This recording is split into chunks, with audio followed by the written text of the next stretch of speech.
Readymade mix சேர்க்காம இன்ஸ்டண்ட்டாக நம்ம வீட்டில் 10-15 நிமிஷத்தில் க்ரீமியான டேஸ்டியான ஒரு சேமியா பாயச ரெசிபி உங்கள்கிட்ட ஷேர் பண்ண போகிறேன். ரொம்ப டேஸ்டியாக இருக்குங்க. இது கூட பழம் அப்பளெல்லாம் வச்சு பிசைஞ்சு சாப்பிட்டோம்னா டேஸ்ட்டு வேறு லெவலுங்க.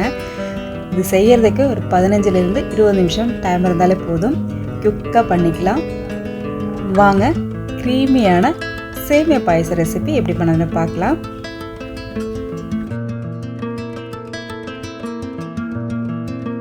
இல்லை ஃபேட் மில்காக 1 லிட்டர் எடுத்திருக்கேன். இப்போ நல்லா கொதிக்கட்டும். இடையில நீங்கள் கரண்டி வச்சு மிக்ஸ் பண்ணிக்கோங்க, இல்லைன்னா அடி பிடிக்க வாய்ப்பு இருக்குது, இல்லை பொங்கி போகிறதுக்கும் வாய்ப்பு இருக்குது. ஸோ நீங்கள் பக்கத்துலேயே இருந்து பார்த்துக்கோங்க. இப்போ பால் பொங்கின டைமில் நம்ம சேமியாவும் முந்திரி திராட்சையும் ஃபஸ்ட்டு வறுத்து எடுத்துக்கலாம்.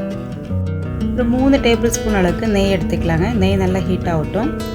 ஹீட் ஆகும்போது ஒரு 1/4 கப் அளவுக்கு வெறும் கேஷ்யூ நட் மட்டும் ஒரு 1/4 கப் அளவுக்கிட்ட எடுத்திருக்கேன்.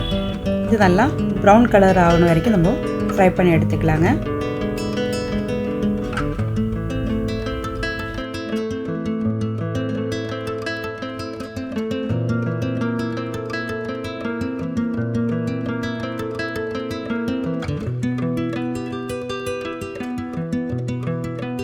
இந்த திராட்சையோட கலரெல்லாம் நல்லா சேஞ்ச் ஆகிருக்கு.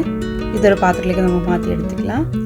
இதே நெய்யில் நம்ம 1 கப் அளவுக்கு சேமியா எடுத்துருக்கேன். இதை நம்ம ஃப்ரை பண்ணி எடுத்துக்கலாம். சேமியா ஒரு நிமிஷம் இல்லைன்னா 2 நிமிஷம் வரைக்கும் நல்லா நெய்யில் போட்டு வதக்கி எடுத்துக்கோங்க. கலர் சீக்கிரமாக சேஞ்ச் ஆகிடும். அதே மாதிரி நல்லா மிக்ஸ் பண்ணி எடுத்துக்கோங்க.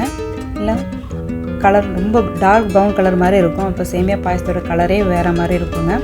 ஸோ நீங்கள் அதை ஸ்டவ் மீடியம் ஹீட்டில் வச்சுட்டு பொறுமையாக வறுத்து எடுத்துக்கோங்க. இப்போ இது பாத்திரத்துக்கு மாற்றி எடுத்துக்கலாம். இப்போ பால் நல்லா கொதித்து வந்திருக்கு பாருங்கள். இப்போ நம்ம வறுத்து வச்ச சேமியா இதில் சேர்த்துக்கலாம்.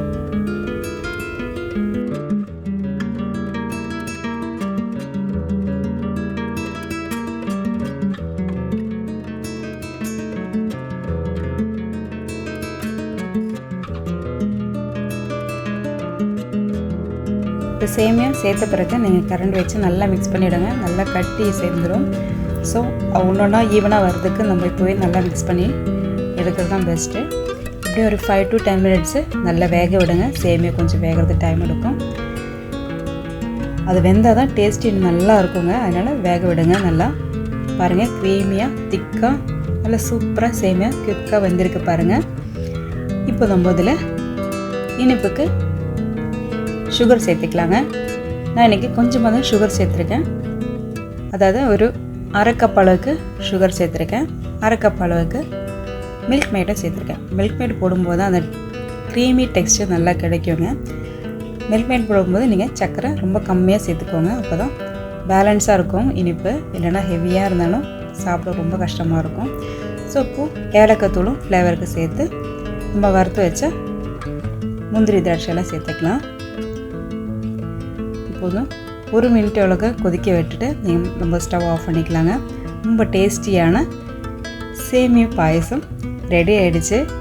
கண்டிப்பாக வீட்டில் எல்லாருக்குமே ரொம்ப பிடிக்குங்க. அந்தளவுக்கு டேஸ்ட் அட்டகாசமாக இருக்க போது நீங்களும் ட்ரை பண்ணி பார்த்து எப்படி இருக்குதுன்னு கமெண்ட் பாக்ஸ் சொல்லுங்கள். சிம்பிளாக குயிக்காக ஒரு ஸ்வீட் ரெசிபி பண்ணால் தான் இந்த மாதிரி பாயசம் செஞ்சு பாருங்கள்.